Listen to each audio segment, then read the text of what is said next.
memuji dan menyembah Tuhan dengan segala keterbatasan yang ada. Saya percaya bahwa ketika kita menyembah Tuhan dengan sepenuh hati, Tuhan tuh hadir.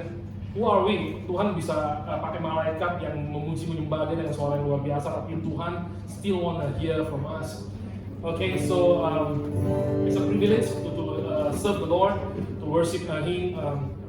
Kami bersyukur Tuhan, kami datang di hadirat-Mu, kami berdoa sama Tuhan, biar ruangan ini Tuhan dipenuhi oleh malaikat kudus-Mu, dipenuhi oleh kuasa-Mu, dipenuhi oleh Roh-Mu Tuhan.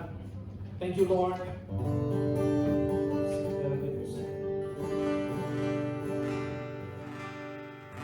Syukur bagimu Tuhan, segala hormat bagimu Tuhan,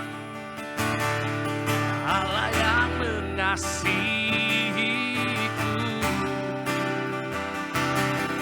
Allah yang memeliharaku.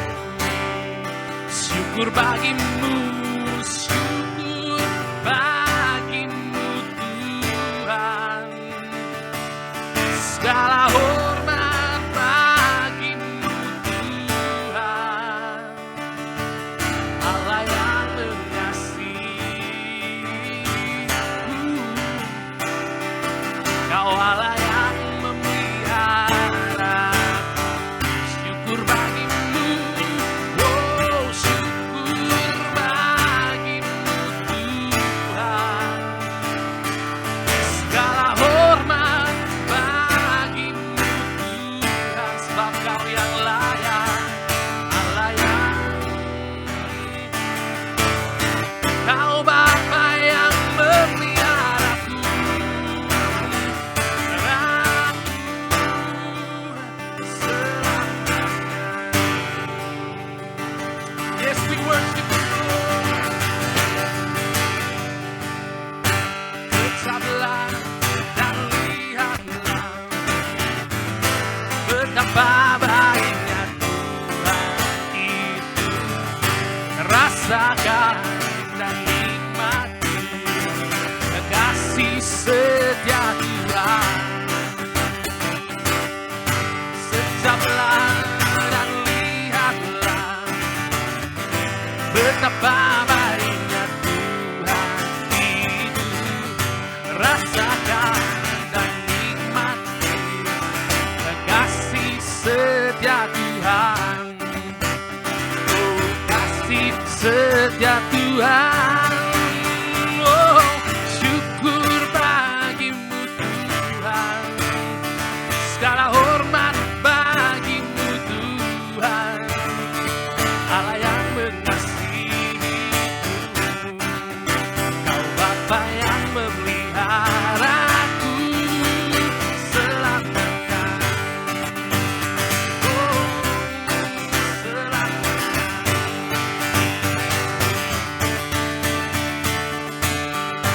Tetaplah dan lihatlah betapa baiknya Tuhan itu. Rasakan dan nikmati kasih setia Tuhan. Kecaplah dan lihatlah betapa baiknya Tuhan itu. Rasakan dan nikmati kasih setia Tuhan. Oh, kasih setia Tuhan. Oh, syukur bagimu Tuhan, segala hormat bagimu Tuhan, Allah yang mengasihiku, Allah yang memeliharaku. Oh, syukur bagimu Tuhan, segala hormat bagimu Tuhan, Allah yang Bapa yang mengasihiku, memeliharaku selamanya. Oh, selamanya. Oh, selamanya.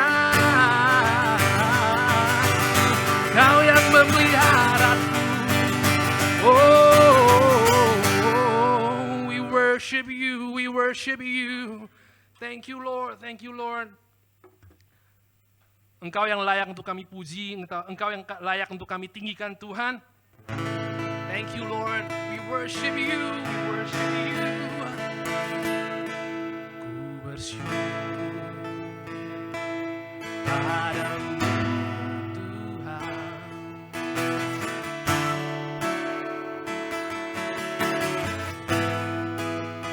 Ku bermasmur bagi namamu, sebab kau kebenaranku, oh sebab engkau kebenaranku.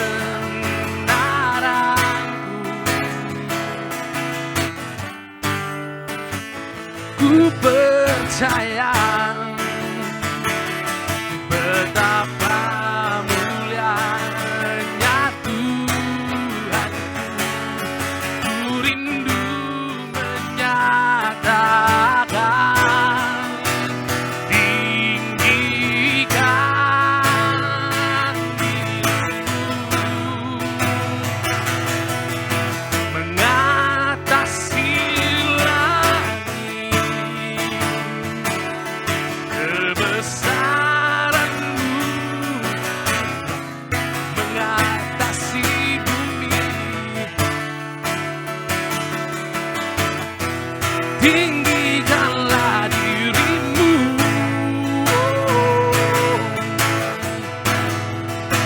mengatasi bumi. Kemuliaan-Mu, kemuliaan-Mu, Tuhan, mengatasi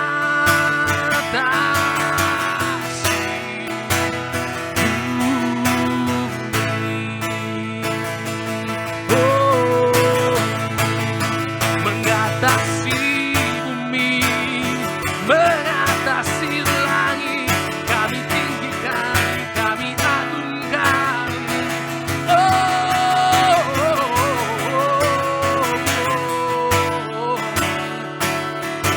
Ku bersyukur padamu,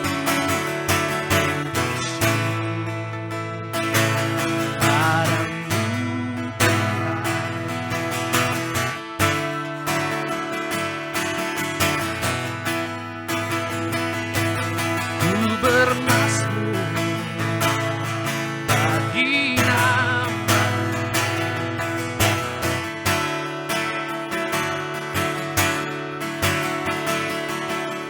sebab Engkau kebenaranku. Padamu ku percaya, oh betapa mulianya Tuhanku. Ku rindu, oh menyatakan, tinggikan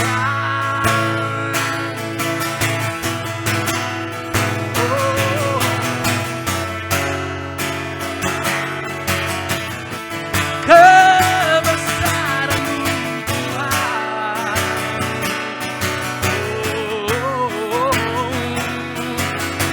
Mengatasi bumi, tinggikanlah dirimu,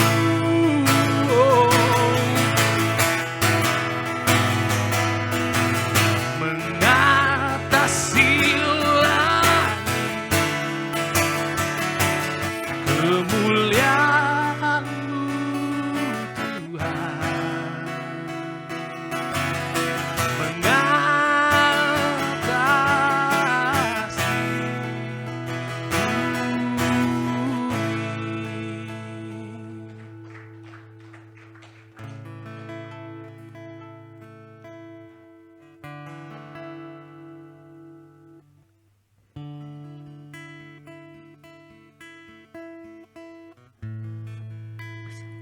Tes.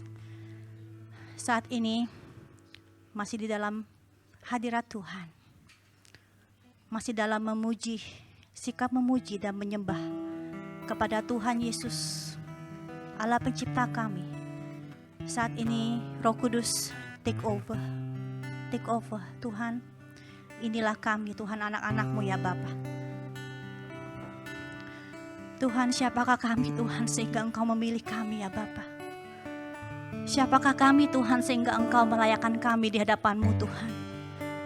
Tuhan, kami mau memuji-Mu, kami mau menyembah-Mu Bapa. Karena Engkau begitu baik dalam kehidupan kami ya Bapa. Engkau Allah yang setia. Engkau Allah yang begitu memperhatikan kehidupan setiap anak-anak-Mu ya Bapa. Saat ini, setiap dari pribadi yang ada di tempat ruangan ini, Roh Kudus hadir di tengah-tengah kami. Roh Kudus sedang tersenyum di ruangan ini, menyaksikan setiap dari kami. Tuhan, kami mau datang di hadapan-Mu Tuhan dengan segala kerendahan hati kami ya Bapa. It is not about me, Lord Jesus. It is about you, Lord Jesus. It is about you, Lord Jesus. It is about you, Lord. We surrender our life to you at this moment, Lord. Kami tanggalkan segala beban kami ya Bapa. Kami mau tanggalkan segala kekhawatiran kami Tuhan di hadapan-Mu saat ini Tuhan. Karena kami tahu Engkau yang menopang kami ya Tuhan. Engkau yang memelihara kami ya Bapa.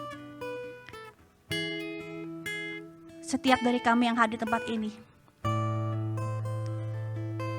pagi ini, siang ini, mari kita menyelidiki hati pribadi lepas pribadi, menyelidiki hati kami yang paling dalam, setiap dari kami.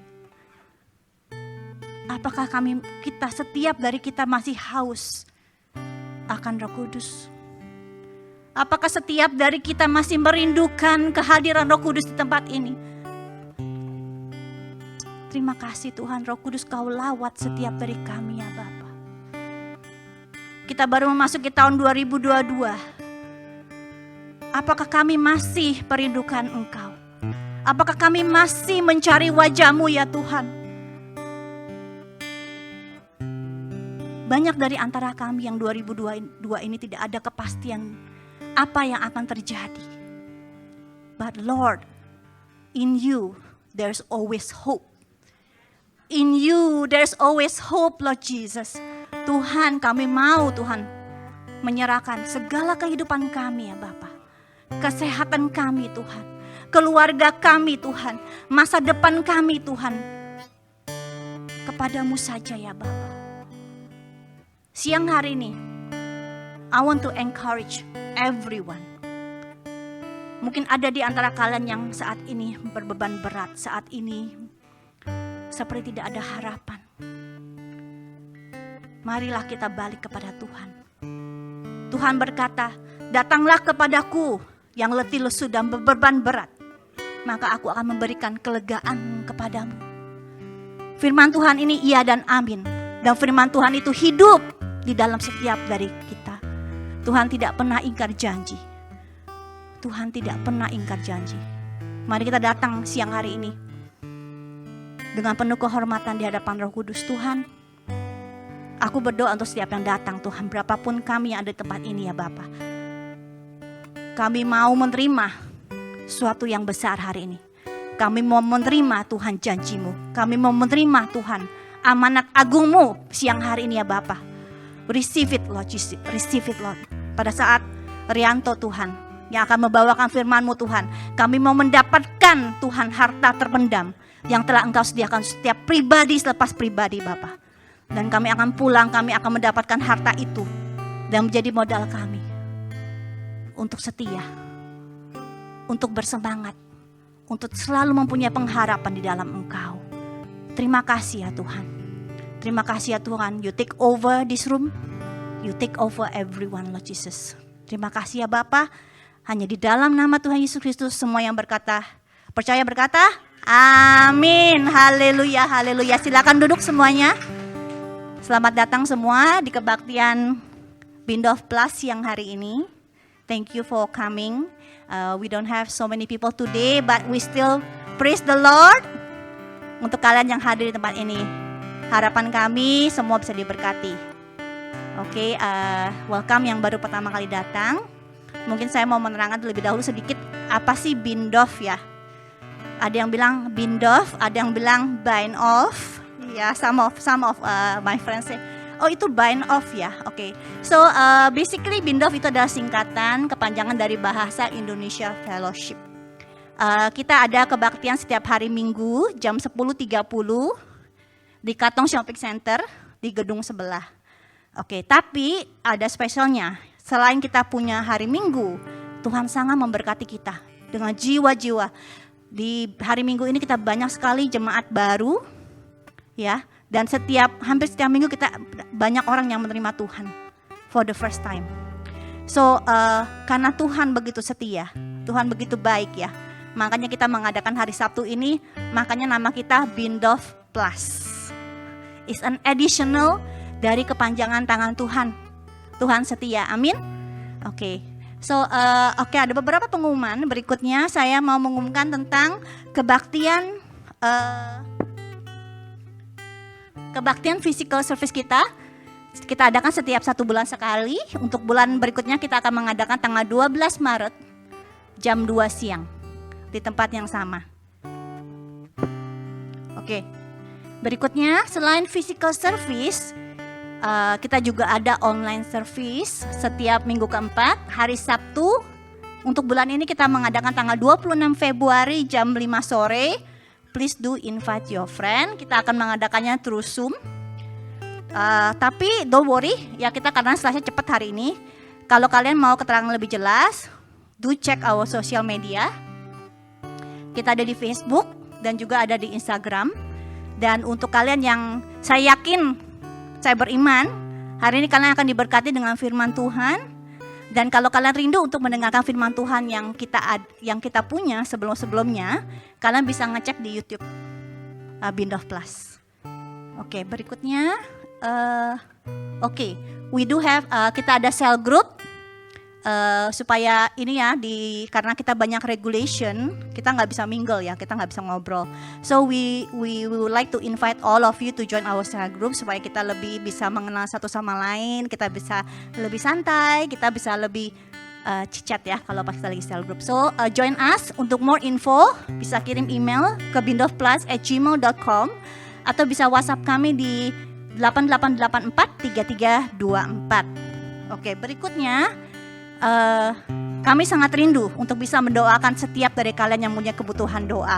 So, tim kami siap mendoakan dan setiap doa-doa yang dikirim ke kami itu adalah akan kami jaga private and confidential ya, kita nggak sebar-sebarkan. Tapi tujuan kami hanyalah ingin rindu mendoakan kalian supaya doa kalian dijawab Tuhan. Amin. Bisa menghubungi di email dan nomor yang sama. Oke, untuk nanti setelah selesai kebaktian saya ada pengumuman sedikit untuk dismiss kalian dari ruangan ini. Kita ada zone A dan zone B. Jadi kita akan keluar dulu yang zone A. Nanti Asyir yang akan memberikan arahan untuk roh yang mana dulu yang akan keluar. Yang pasti diharapkan untuk tidak berkerumunan dan langsung diharapkan bisa turun ke lantai 1. Karena di cornerstone ini di ruangan yang lain juga ada kebaktian, so kita mungkin bubarnya agak bersamaan. Asyir akan membantu untuk mengarahkan kalian. Oke, yang terakhir pengumuman persembahan. Kita menyediakan kotak persembahan di pas jalan keluar dan di meja Asyir. Silakan yang ingin memberkati kami lewat persembahan dan perpuluhan. Tapi kami juga menyediakan QR code. Kita lihat video berikut ini mengenai QR code. Silakan.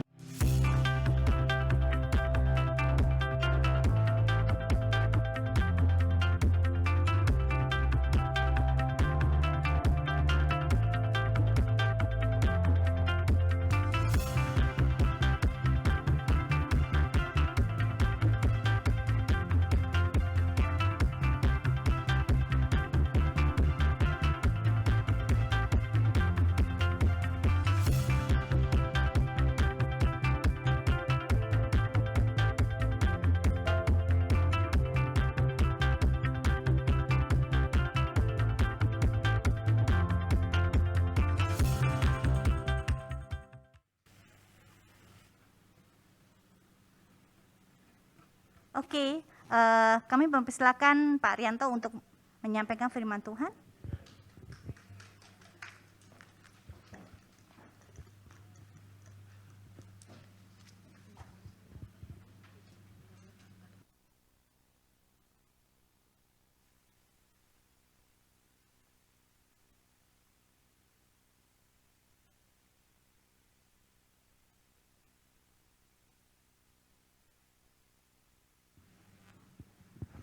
Shalom semuanya.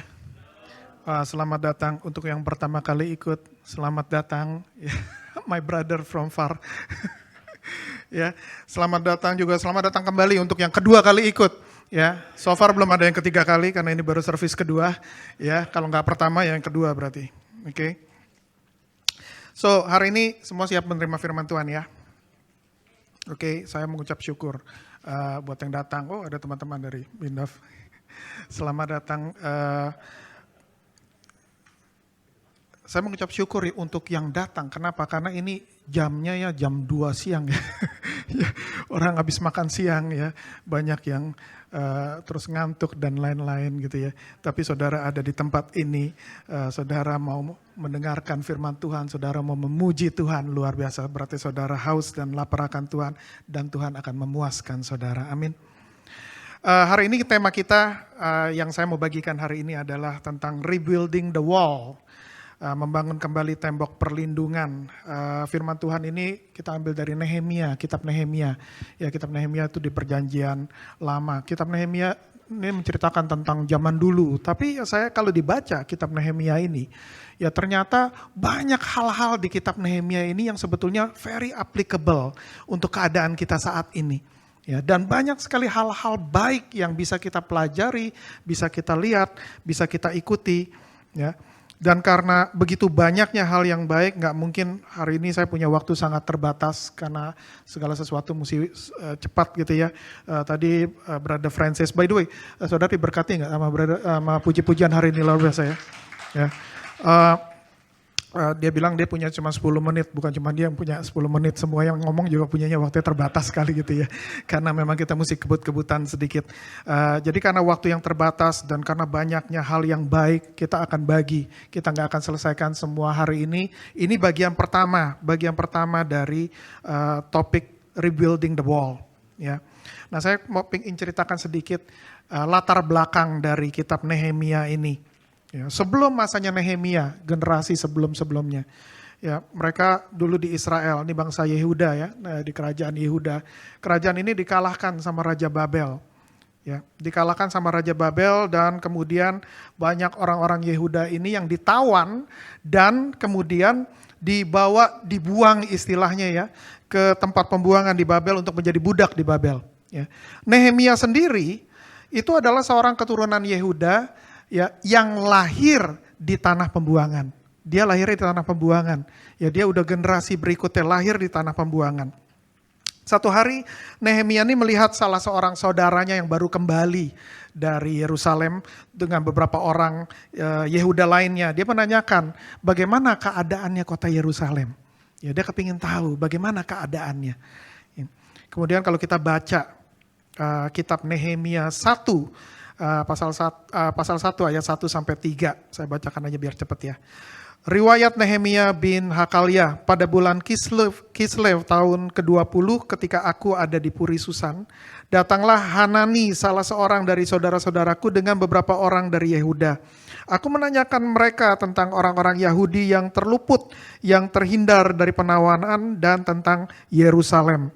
Kata mereka kepadaku, orang-orang yang masih tinggal di daerah sana, yang terhindar dari penawanan, ada dalam kesukaran besar dan dalam keadaan tercela. Kenapa?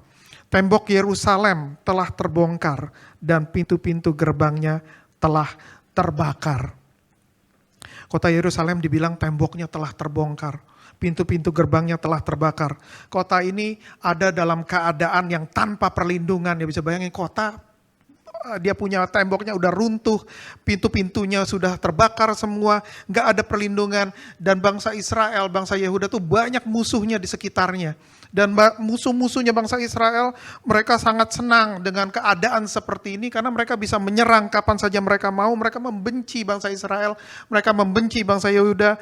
Mereka bisa dengan bebas menyerang, mereka merampoki, datang, masuk, mencuri, merampoki apa yang bangsa Israel punya di kota Yerusalem. Coba bayangin ya, kalau kita saat ini bayangin ilustrasi ya, keadaan mereka saat itu. Coba bayangin kalau misalnya ada pencuri, ada perampok, ada pembunuh yang lagi berkeliaran di sekitar tempat tinggal kita, mungkin di kompleks perumahan kita. Ya. Dan mereka lagi mencari mangsa nih, siapa yang bisa dimangsa sama mereka. Dan kita sadari bahwa pagar rumah kita sudah roboh, tembok rumah kita banyak lubangnya, pintu rumah kita nggak bisa ketutup rapat. Kira-kira perasaan kita bagaimana kalau keadaan yang begini? Rumah kita dalam keadaan seperti ini, temboknya gak bener, pagarnya gak bener, pintunya gak bener, dan ada perampok, ada pencuri, ada pembunuh yang sedang berkeliaran. Kira-kira perasaan kita seperti apa? Saya yakin kita akan selalu berasa was-was, ya. Gelisah, takut. Saya yakin hati kita gak damai. Saya yakin kita gak bisa sukacita, tentu ya, ada gak yang bisa sukacita, mengetahui keadaan lagi mengancam dan kita gak ada perlindungan. Saya rasa gak ada ya yang sukacita dalam keadaan segini. Pasti kita was-was, pasti kita takut, pasti kita gelisah. Ya. Karena kita tahu kalau pencuri atau perampok atau pembunuh ini mampir di rumah kita, mereka pasti tidak datang dengan niat yang baik. Ya, jangan diharapkan mereka datang bawa jeruk 2 biji, ya. Terusnya mereka bilang gongsi facai gitu ya. Terus mereka bilang I wish you gitu ya, a happy and prosperous life. Rasanya gak mungkin lah ya. Ya kalau mereka datang bilang begitu. Pasti yang mereka datang pasti mereka minta angpau. Benar gak ya? Minta angpau beserta dompetnya juga ya, dan juga berangkasnya jangan lupa gitu ya. Ya, kalau mereka datang pasti, makanya kita was-was. Tuhan Yesus berkata seperti ini mengenai pencuri. Di kitab Yohanes 10 ayat 10 bagian A ya. Pencuri datang hanya untuk mencuri, membunuh dan membinasakan. Ini pasti saudara banyak yang sudah pernah dengar tentang firman Tuhan ini ya. Pasti enggak aneh lah, ini sangat umum, banyak orang, banyak hamba Tuhan yang sudah menceritakan tentang ini. Ya. Berapa tahun yang lalu Roh Kudus membukakan pengertian buat saya tentang arti, maksud dari firman Tuhan ini. Berapa tahun yang lalu, kira-kira dekat akhir tahun, saya juga agak lupa, mungkin 5-6 tahun yang lalu ya. Sekitar ini waktunya kira-kira dekat akhir tahun. Kami sekeluarga mau pergi liburan. Ya. Sebelum liburan saya putuskan, saya bilang sama istri saya ya, kita ada satu usaha di Singapura. Saya bilang sama istri saya, karena dia yang pegang bagian keuangan di company ya, biasa gitu ya. Ya. Saya bilang, kita bereskan dulu, sebelum kita pergi, kita bereskan dulu yuk pembayaran semua yang dari supplier ya. Walaupun belum jatuh tempo, gak apa-apa lah kita bayar dulu. Supaya kita gak usah banyak pikiran gitu ya tentang pembayaran, nanti masih musim pikiran, lagi mau liburan, lebih lega gitu istilahnya. Jadi kemudian kita mulai bayar-bayarin. Salah satu supplier kami yang terbesar, kami langsung bayarkan karena terbesar ya, kami beli banyak dari mereka. Kami langsung bayarkan beberapa invoice sekaligus. Ya biar tenang lah supaya udah bayar walaupun belum jatuh tempo, gak apa-apa kita bayar aja gitu ya. Kemudian setelah kami kembali dari liburan, saya terima email dari supplier ini. Dia tanya, bagaimana mengenai pembayarannya? Sudah dibayar atau belum? Gitu. Terus saya bilang, sudah dibayar. Ya, sudah dibayar sebelum saya pergi liburan juga saya sudah bayar. Ya. Terus mereka bilang, kok kita belum terima ya? Terus saya bilang sama mereka, nggak mungkin lah belum terima. Saya cari bukti pembayaran, saya lihatkan ke mereka, nih ada bukti pembayarannya, ada bukti transfer. Ini supplier di luar negeri ya. Ada bukti transfernya, semuanya jelas, semuanya lengkap tuh. Saya bahkan bayar sekaligus lagi, yang belum jatuh tempo juga saya bayar gitu ya. Dia bilang, tapi kita belum terima ya. Kemudian kita lihat, dia lihat dari bukti pembayaran itu, dia perhatikan. Kemudian dia bilang sama kami, dia bilang ini bukan account kami, katanya. Terus saya bilang, nggak mungkin lah ini bukan account kamu. Berapa lama yang lalu kami terima email dari kamu, kasih tahu ini account kamu. Ya, terus kita cari emailnya, kita perhatikan emailnya, kita lihat emailnya, dan kami mulai sadari ternyata ada sesuatu yang agak berbeda. Dia bilang ini bukan email dari kami. Rupanya ada orang yang menghack. Saya nggak tahu yang dihack itu komputernya mereka atau yang dihack komputernya kami, tapi yang jelas ada orang yang rupanya yang pintar dalam teknologi dan mereka sudah memperhatikan semua percakapan kami, tiba-tiba dimasukkan, kami nggak lihat bedanya apa. Ya, dia kasihkan account yang baru dan kami ikutin saja. Ya, ternyata setelah begitu kita sadari bahwa kita telah tertipu dan kita sadari bahwa kita kehilangan uang yang luar biasa banyak. Ya. Jadi saat itu, saya sangat terpukul. Sangat-sangat terpukul. Saya bingung kenapa ini bisa terjadi.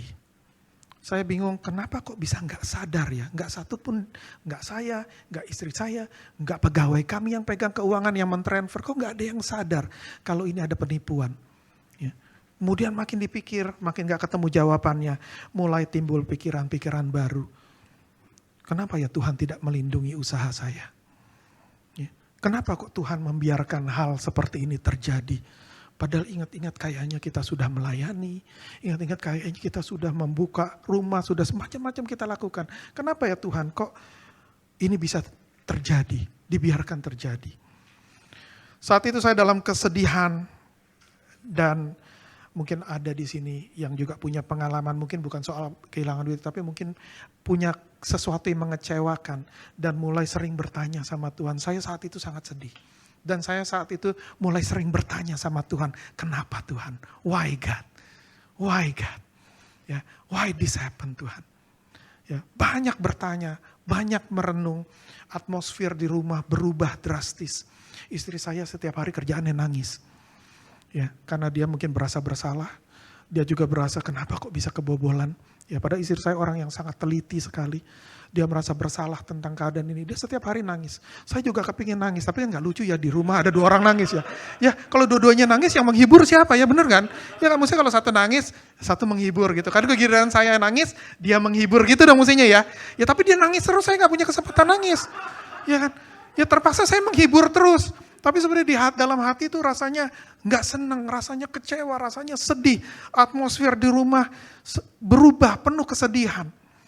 Datang ke kantor, atmosfer di kantor juga penuh dengan semuanya penuh ketakutan. Ya, pegawai saya takut, wah ini jangan-jangan waktunya sebentar lagi dikasih pesangon ya. Mungkin disuruh pergi habis itu. Semuanya penuh, walaupun saya bukan orang yang suka marah-marah. Ya, di sini yang tahu saya, mereka ngerti, saya kalau marah biasanya diam. Ya saya tidak suka marah-marah, saya tidak suka teriak-teriak, biasanya diam. Tapi kalau orang udah lihat saya diam agak kelamaan, biasanya mereka tahu saya lagi marah. Di pegawai-pegawai saya udah ngelihat kayaknya ini orang kok diam terus ya, gitu ya. Mereka tahu ini pasti lagi marah bosnya, pasti lagi kesel bosnya. Ya, nah mereka juga penuh dengan atmosfer di perusahaan nggak baik, atmosfer di rumah nggak baik. Istri saya nangis terus. Satu hari saya sedang merenungkan kejadian ini di rumah. Ya setelah berapa waktu ini terjadi, masih belum bisa let go, masih belum bisa move on. Saya merenungkan terus, kenapa Tuhan? Kenapa Tuhan? Ya, tiba-tiba Roh Kudus mengingatkan saya firman Tuhan di Yohanes 10:10 bagian A ini. Pencuri datang hanya untuk mencuri dan membunuh dan membinasakan. Dan saya langsung berkata pada Tuhan, benar Tuhan. Pencuri itu memang sudah datang. Dan pencuri itu sudah mencuri dari saya. Tapi kemudian saya dengar Roh Kudus bilang begini, yang iblis mau curi dari kamu, belum keambil, belum tercuri. Tapi kalau,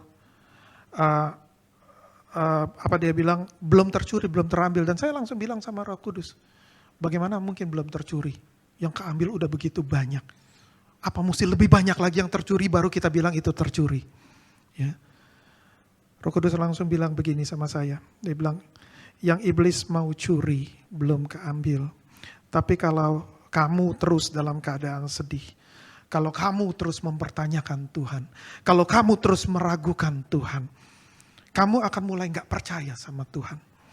Dan tembok iman kamu akan runtuh. Sukacita, kedamaian, dan pengharapan kamu dalam Tuhan akan diambil. Kehidupan rohani kamu akan dibunuh dan dibinasakan. Itu yang akan terjadi kalau kamu terus bersedih karena kejadian ini. Dan saya mulai bilang, benar juga ya, kalau begini terus saya akan kehilangan kasih saya. Saya akan jadi orang yang penuh kekecewaan. Saya akan jadi orang yang penuh kepahitan. Dan saya akan jadi orang yang penuh kemarahan. Mendengar apa yang Roh Kudus katakan, saya jadi tersadar, saya ini sedang berjalan ke arah mana. Rupanya iblis sedang mengarahkan satu jalan buat saya. Dan saya tanpa sadari, saya sedang berjalan di tempat yang iblis mau untuk saya berjalan. Tapi karena mendengar apa yang Roh Kudus ingatkan pada saya langsung minta ampun sama Tuhan. Saya bilang, saya nggak mau meragukan Engkau lagi Tuhan. Saya nggak mau mempertanyakan Engkau lagi Tuhan. Saya nggak mau tembok iman saya runtuh Tuhan. Saya nggak mau kehilangan sukacita dan kedamaian saya. Saya nggak mau kehilangan kasih saya. Saya nggak mau jadi orang yang penuh kepahitan dan gak ada sukacita dalam hidupnya. Saya nggak mau setiap hari saya bangun dengan penuh beban berat dalam hidup saya. Saya bertobat Tuhan. Saya mau kembali pada Engkau Tuhan. Saya mau perbaiki iman saya Tuhan. Saya kembalikan iman saya Tuhan. Dan setelah itu, tiba-tiba sukacita kembali dalam hidup saya. Tiba-tiba sukacita yang tadinya selama berhari-hari, berminggu-minggu tuh gak ada dalam hati saya. Tiap kali bangun pagi selalu dalam keadaan sedih. Tiba-tiba sukacita itu kembali.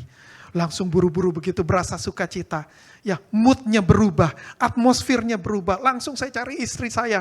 Istri saya lagi ada di ruangan lain. Dan saudara pasti bisa tebak, dia lagi menangis. Ya, dia lagi menangis. Ya, saya bilang sama istri saya, stop menangis. Stop menangis, jangan sedih lagi. Tuhan bilang, yang mau diambil dari kita belum terambil. Saya bilang begitu sama dia. Ya, puji Tuhan, puji Tuhan. Istri saya mungkin bingung kali dibilangnya gitu. Maksudnya apa sih? Katanya, kok belum terambil? Dia mungkin bingung mendengar. Tapi mungkin dia melihat wajah saya sudah berubah. Yang tadinya muram sekarang mulai bersinar lagi. Ya, ini bukan karena berminyak, bukan. Ini bersinar lagi. Mulai bersinar lagi, mulai sukacita lagi. Ya, dia juga bingung. Dan dia mulai ngelihat, iya benar, apa benar ya? Apa benar ya?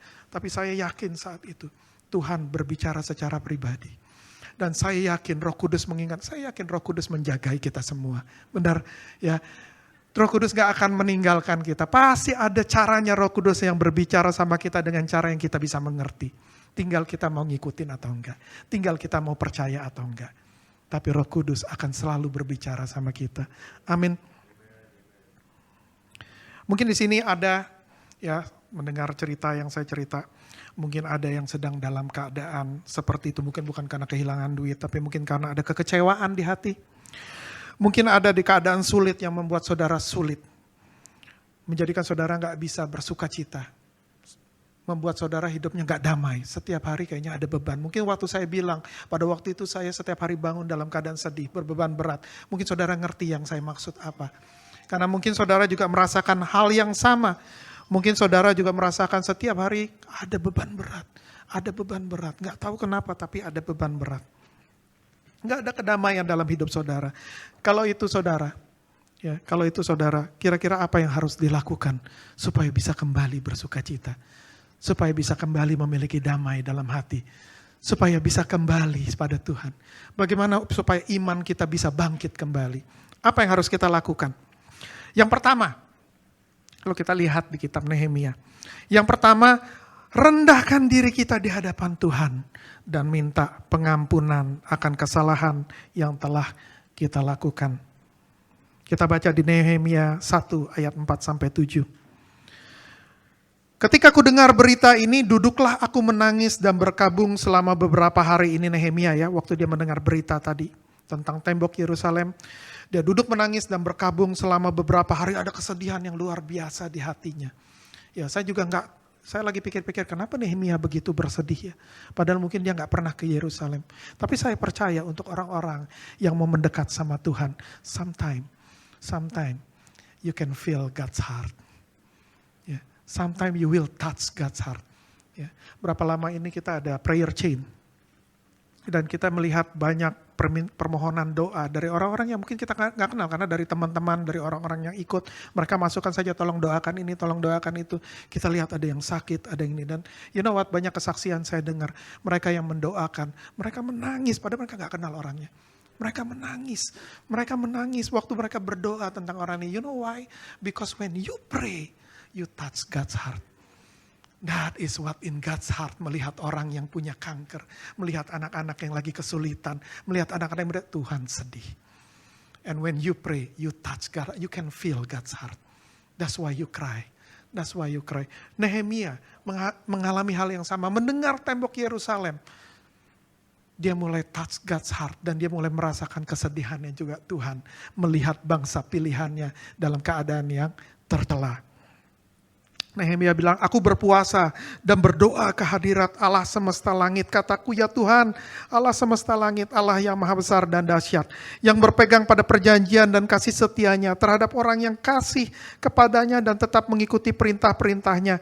Berilah telingamu dan bukalah matamu dan dengarlah doa hambamu yang sekarang kau panjatkan ke hadiratmu siang dan malam bagi orang Israel, hamba-hambamu itu. Dengarkan baik-baik. Dengan mengaku segala dosa yang kami orang Israel telah lakukan terhadapmu. Juga aku dan kaum keluargaku telah berbuat dosa. Kami telah sangat bersalah terhadapmu dan tidak mengikuti perintah-perintah, ketetapan-ketetapan dan peraturan-peraturan yang telah kau perintahkan kepada Musa hambamu itu. Nehemia mengerti apa yang terjadi sama bangsa Israel, itu ada kesalahan mereka sendiri. Itu karena mereka gak mengikuti perintah Tuhan. Mereka gak mengikuti ketetapan Tuhan. Kalau saudara ada waktu baca di kitab Ulangan, di situ dituliskan apa perintah-perintah Tuhan, apa ketetapan-ketetapan Tuhan. Ulangan 28 ngomong tentang berkat dan kutuk. Tuhan bilang, kalau kamu mengikuti perintahku, kalau kamu mengikuti ketetapanku, aku akan turunkan berkat ini, berkat itu, berkat ini, berkat itu, berkat ini. Tapi kalau engkau gak mengikuti, akan ini yang terjadi pada kamu. Dan mereka semua mendengar. Tapi mereka semua lupa. Dan gak sekaligus mereka gak melakukan. Mereka lakukan sedikit demi sedikit. Ketetapan Tuhan yang pertama mulai gak dilakukan. Besok-besok ketetapan Tuhan berikutnya mulai gak dilakukan. Besok-besok peraturan Tuhan berikutnya gak sekaligus. Sedikit-sedikit. Itu seringkali banyak terjadi sama kita. Kita nggak melakukan dosa besar sekaligus. Kesalahan besar sekaligus. Tapi seringkali kita melakukan sedikit demi sedikit tanpa sadar. Kita lakukan sedikit yang nggak menyenangkan Tuhan. Kita lakukan sedikit lagi yang nggak menyenangkan Tuhan. Sedikit demi sedikit kita nggak sadar bahwa kita sudah mulai melakukan banyak yang nggak menyenangkan Tuhan. Saudara tahu nggak? Setiap kali kita nggak melakukan sesuatu yang nggak menyenangkan Tuhan, kita punya tembok iman mulai terkikis sedikit demi sedikit. Celah mulai kebuka di tembok iman kita. Dan musuh kita mulai punya celah untuk mulai masuk mencuri dari kita. Setiap kali kita miss sesuatu. Setiap kali kita mulai melakukan kesalahan. Mungkin gak sekaligus kesalahan besar. Oh saya tidak membunuh. Oh saya tidak begini. Ya mungkin hari ini cuma mulai ngegosip. Besok mulai nonton sesuatu yang gak baik. Besok-besok mulai pergaulan yang kurang baik. Sedikit demi sedikit. Bangsa Israel itu yang terjadi. Sedikit demi sedikit mereka melupakan Tuhan mereka. Sedikit demi sedikit salah bergaul, kawin dengan orang-orang yang Tuhan bilang jangan kawin dengan mereka. Jangan lakukan ini, jangan lupa hari Sabat. Hari pertama ingat, minggu kedua ingat, minggu ketiga mulai lupa. Minggu keempat, aduh saya banyak urusan. Minggu kelima, tapi ada kerjaan. Minggu keenam, tapi saya kepingin shopping. Minggu ketujuh, akhirnya lupa tentang Sabat sama sekali. Dan itu yang menyebabkan tembok iman mereka mulai runtuh sedikit demi sedikit. Seringkali yang terjadi sama kita hari ini bukan karena kita melakukan satu kesalahan. Seringkali karena kita melakukan sedikit demi sedikit. Perhatikan baik-baik. Waktu Nehemia mengerti tentang kesalahannya bangsa Israel, ini yang dia bilang, Tuhan kami mohon ampun. Kami mohon ampun. Kalau ada dari kita di sini yang lagi dalam keadaan yang seperti ini. Kok nggak ada damai sukacita? Kenapa? Coba lihat apa yang pernah kita lakukan. Minta Roh Kudus tolong bukakan dari mana awalnya. Dari mana awalnya kok bisa saya jadi tidak punya sukacita? Dari mana awalnya kok saya penuh dengan kemarahan dan frustasi? Dari mana awalnya Tuhan? Dan Roh Kudus pasti akan mulai bukakan. Seperti Roh Kudus kasih tahu saya, Roh Kudus, Tuhan mencintai saudara. Dia gak kepingin saudara jalan tempat salah. Kalau saudara mau buka telinga saudara, mau buka hati saudara, Roh Kudus pasti akan memberitahukan di bagian mana yang salah. Kalau saudara udah mulai terima, mulai tangkap, oh rupanya ini mulainya, ini awal mulanya. Merendahkan diri. minta pengampunan sama Tuhan. Minta pengampunan sama Tuhan. Lalu yang kedua apa? Step kedua, imani janji Tuhan untuk hidup kita. Dan ingat kebaikan-kebaikan Tuhan dahulu dalam hidup kita. Kita baca Nehemia 1 ayat 8 sampai 10. Ingatlah akan firman yang kau pesan kepada Musa hambamu itu. Ya ini bila kamu berubah setia, kamu akan kucerai-beraikan di antara bangsa-bangsa. Tetapi, ingat ini, bila kamu berbalik kepadaku dan tetap mengikuti perintah-perintahku serta melakukannya, maka sekalipun orang-orang buanganmu ada di ujung langit, akan kukumpulkan mereka kembali dan kubawa ke tempat yang telah kupilih untuk membuat namaku diam di sana. Kemudian Nehemia berkata, bukankah mereka ini hamba-hambamu dan umatmu yang telah kau bebaskan dengan kekuatanmu yang besar dan dengan tanganmu yang kuat. Ingat janjinya Tuhan. Nehemia ingat janjinya Tuhan dan dia klaim, Tuhan engkau yang berkata, kalau mereka berbalik kembali kepadamu, kalau kami berbalik kembali kepadamu, engkau akan kumpulkan kami lagi. Engkau akan bela kami lagi. Engkau akan pimpin kami lagi. Itu janjimu Tuhan. Itu janjimu Tuhan. Saudara tahu enggak? Berapa lama setelah kejadian yang saya alami? Ya, mungkin 1 bulan, 2 bulan. Saya udah dalam keadaan yang oke. Enggak sedih lagi. Sukacita sudah kembali ke hidup saya. Kemudian ada satu konferensi gereja di sini. Saya bertemu seorang hamba Tuhan. Ya, dikenalkan hamba Tuhan ini enggak kenal saya enggak kenal dia. Kebetulan ketemu di konferensi, kemudian kita duduk bareng dengerin ini. Setelah satu event ya, kemudian dia berkata, boleh nggak saya berdoa buat kamu? Ini hamba Tuhan yang punya karunia profetik, ya, punya karunia nubuatan. Ya, dia bisa dengerin suara Tuhan. Ya, kita semua juga bisa dengerin suara Tuhan ya. Tergantung dengerin di sini, dengerin dari handphone ya bisa, tapi bisa kita dengerin suara Tuhan. Tapi hamba Tuhan ini punya karunia profetik. Kemudian dia mulai berdoa. Tiba-tiba dia berkata begini, Tuhan berkata katanya, apa yang telah hilang dari engkau, aku akan kembalikan. Wah, saya bilang, amin Tuhan, puji Tuhan. Saya langsung tangkap apa yang hilang dari saya. Saya imani janji Tuhan. Karena saya tahu satu hal.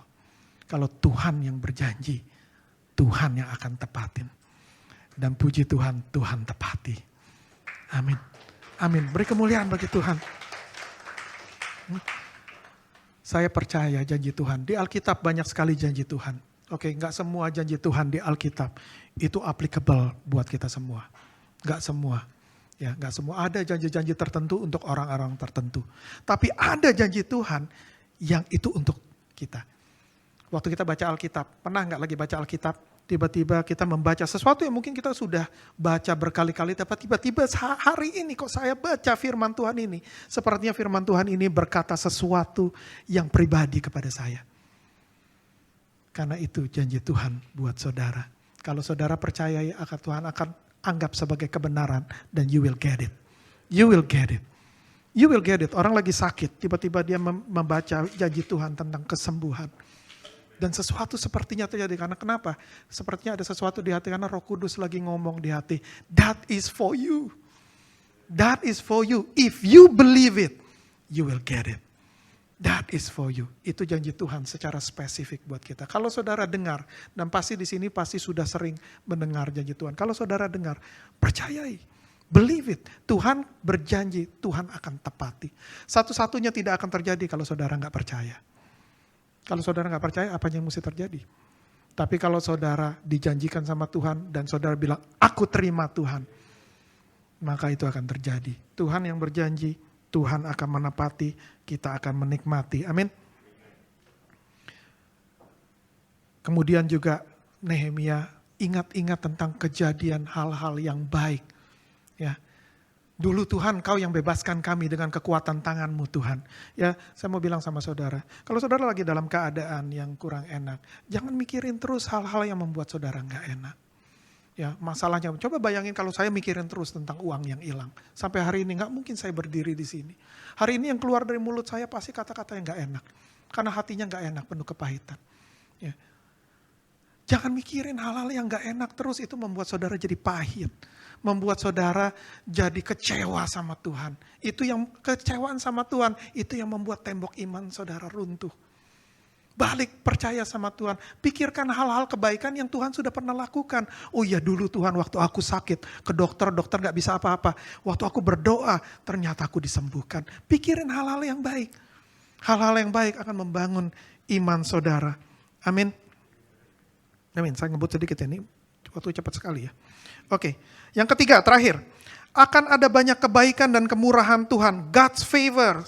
Bagi kita yang tergerak untuk membangun kembali. Mau kembali sama Tuhan, mau membangun kembali tembok iman kita.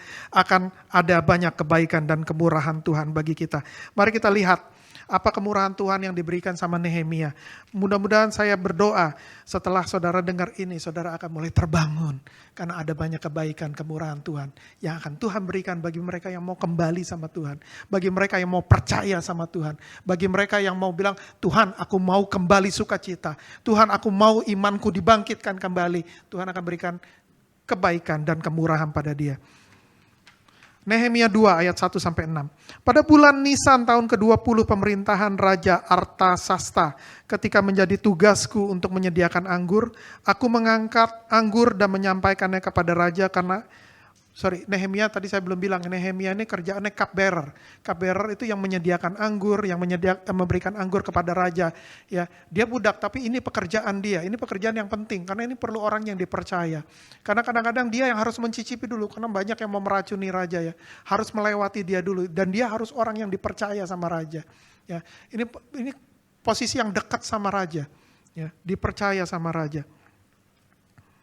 Jadi waktu dia lagi mengangkat anggur memberikannya kepada raja, karena aku kelihatan sedih yang memang belum pernah terjadi di hadapan raja. Bertanyalah ia kepadaku, mengapa mukamu muram walaupun engkau tidak sakit? Engkau tentu sedih hati. Lalu aku menjadi sangat takut, ya sangat takut loh. Kalau saya kok bisa karena muka saya, raja bisa muti jadi berubah, yang tadi seneng jadi gak seneng ngeliatin muka saya yang lagi sedih. Ya pernah gak gitu ya, lagi seneng-seneng ketemu orang ini mukanya masam gitu jadi kesel. Nggak pernah, kok saya sering ya ketemu orang gitu. Ya, dulu ada orang yang bekerja sama saya, setiap kali saya pulang dia muram. Padahal saya nggak ngomong apa-apa, kok kamu muram? Saya bilang, kamu tuh keselnya sama siapa sih? Ya kan, oh keselnya di rumah, di kampung katanya. Ya tapi kamu bikin saya juga kesel. Ya ngeliatin kamu saya jadi kesel, padahal saya nggak ngerti saya kesel kenapa. Ya, karena ngelihat muka muram. Coba kalau ketemu orang yang mukanya berseri-seri, yang lagi muram pun bisa jadi bersukacita. Amin. Ya, kalau ketemu orang yang sukacita, kita ngikut sukacita. Ketemu orang yang sedih, ketemu orang yang masam mukanya, kita juga jadi muram. Ya. Ini Nehemia takut sekali, jangan-jangan gara-gara ngelihat mukaku raja moodnya jadi berubah. Ya, dia takut sekali, wah ini bisa hilang kepalaku kalau begini caranya. Ya. Dia bilang, lalu aku menjadi sangat takut. Jawabku kepada raja, hiduplah raja untuk selamanya. Bagaimana mukaku tidak akan muram? Kalau kota tempat perkuburan nenek moyangku telah menjadi reruntuhan dan pintu-pintu gerbangnya habis dimakan api. Lalu kata raja kepadaku, jadi apa yang kau inginkan? Ya, apa yang kau inginkan? Maka aku berdoa kepada Allah semesta langit. Ya langsung mikir ya, kalau misalnya mau minta sesuatu, mau merencanakan sesuatu, berdoa dulu, jangan ngomong dulu baru berdoa. Telat itu namanya. Ya, berdoa dulu, tanya sama Tuhan, apa yang mesti aku lakukan? Apa yang mesti aku minta? Apa yang mesti aku katakan? Baru ngomong. Kemudian jawabku kepada raja, jika raja menganggap baik dan berkenan kepada hambamu ini, utuslah aku ke Yehuda, ke kota perkuburan nenek moyangku, supaya aku membangunnya kembali. Nehemia ada di hatinya, aku mau Tuhan untuk boleh membangun kembali, tapi aku gak tahu caranya gimana. Karena aku stuck di sini. Aku harus melayani raja. Tapi itu yang ada keinginan dia. Itu yang ada keinginan dia. Dia bilang, izinkan aku kembali untuk bisa aku membangunnya kembali. Lalu bertanya raja kepadaku, sedang permaisuri duduk di sampingnya. Berapa lama engkau dalam perjalanan? Dan bilakah engkau kembali? Dan raja berkenan mengutus aku sesudah aku menyebut suatu jangka waktu kepadanya. Nehemia punya sesuatu yang dia ingin lakukan. Tuhan, aku ingin kembali untuk membangun tembok Yerusalem. Tapi dia gak tahu caranya gimana. Dia gak ngerti harus ngomong apa. Dia gak ngerti Posisinya dia adalah sebagai budak. Bagaimana caranya dia bisa kembali ke sana? Budak itu tidak boleh kemana-mana loh. Kalau raja nggak kasih keluar, kamu nggak keluar. Bener ya? Ya. Nggak enak-enakan aja, saya mau ambil cuti ya raja. Nggak bisa. Ya. Terus yang nyediain saya anggur siapa? Ya. Nanti yang kalau misalnya orang ngasih racun, yang mesti minum siapa? Ya. Kok enak-enak aja kamu pergi? Dan buat raja, bisa dipikirin nggak? Itu kan tembok di kampung kamu sana, bukan urusan saya dong. Ya kan, saya juga nggak tinggal di sana kok.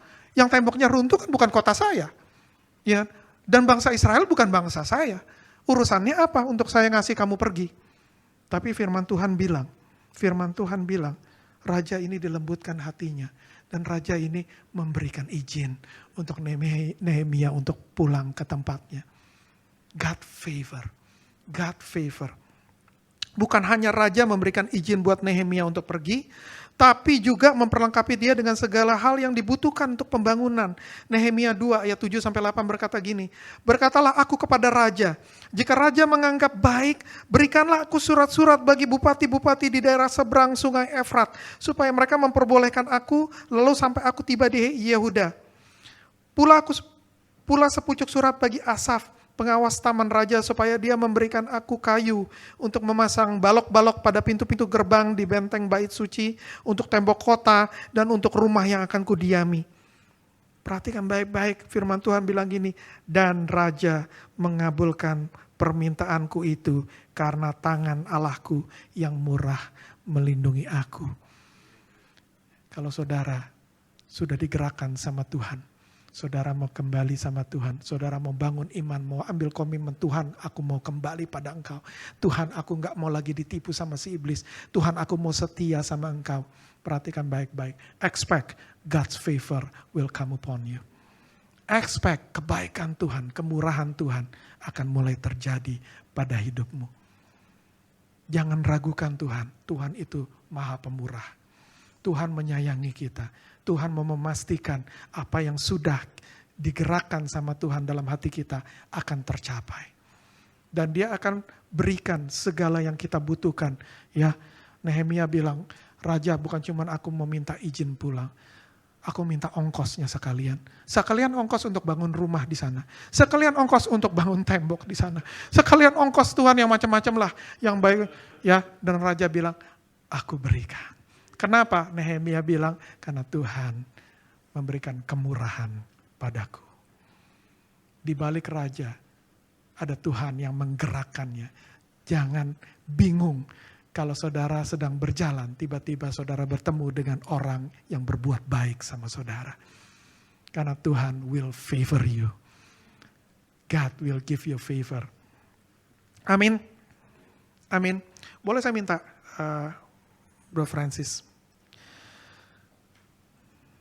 Ya, percaya, imani hari ini. Sebentar kita tutup ibadah ini. Ya, bulan depan berikutnya kita akan lihat lagi apa yang terjadi sama Nehemia tentang rebuilding the wall. Sebelum kita tutup hari ini, saya ingin undang saudara untuk berdiri. Kita akan memuji Tuhan untuk kebaikannya Tuhan, untuk janji-janjinya Tuhan dalam hidup kita, untuk firman-Nya Tuhan. Kita mau puji Tuhan. Tuhan Engkau baik. Engkau baik Tuhan. Engkau baik Tuhan, Engkau layak akan pujian kami Tuhan. Kita naikkan satu pujian sebelum kita tutup. Day and night, night and day, let incense arise. Day and night, night and day, let incense arise. Day and night, night and day, let incense arise. Day and night, night and day, let incense arise. Day and night, night and day, let incense arise. Terima kasih ya Tuhan. Engkau baik ya Tuhan. Engkau maha pemurah ya Tuhan. Engkau penuh kebaikan ya Tuhan. Engkau menyayangi kami ya Tuhan. Engkau lihat semua anak-anak di tempat ini ya Tuhan. Ya Tuhan, mungkin ada yang datang dengan brokenness ya Tuhan. Hari ini ya Tuhan, pulihkan ya Tuhan. Day and night, night and day,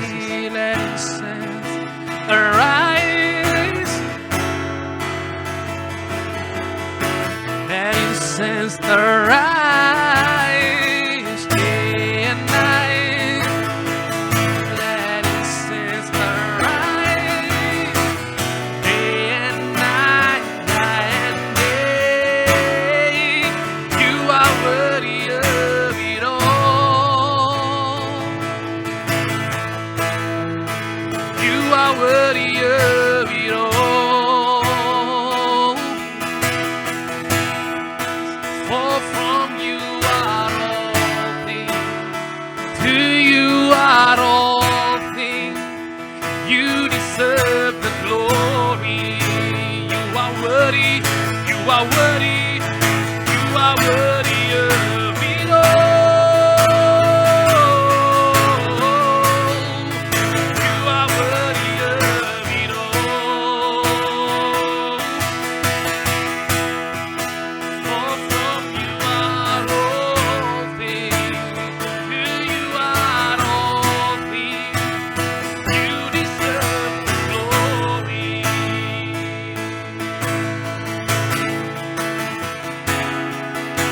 And all the saints and angels, they bow before your throne. All the elder cast their crown before the Lamb of God and sing. And all the saints and angels, they bow before your throne. And all the elder cast their crown before the Lamb of God. You are worthy of it all. You are worthy of it all. For from you are all things, to you are all things. You deserve the glory. You deserve the glory. You are worthy of it all.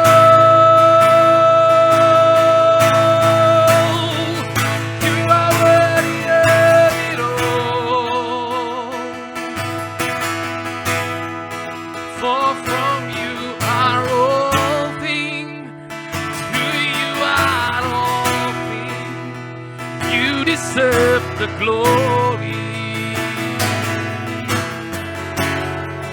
For from you are all things, to you are all things. You deserve the glory. For from you are all things, to you are all things. You deserve the glory. Yes, you deserve the glory. Tuhan, you deserve the glory ya Tuhan. Engkau layak untuk menerima penyembahan kami ya Tuhan, puji-pujian kami ya Tuhan, karena Engkau sangat baik ya Tuhan dalam hidup kami. Tuhan, Engkau sangat bermurah hati dalam hidup kami. Engkau enggak pernah mau membiarkan kami ya Tuhan jalan di jalan yang salah ya Tuhan. Engkau tidak ingin melihat kami hancur ya Tuhan. Menjadi kesedihan di hatimu ya Tuhan.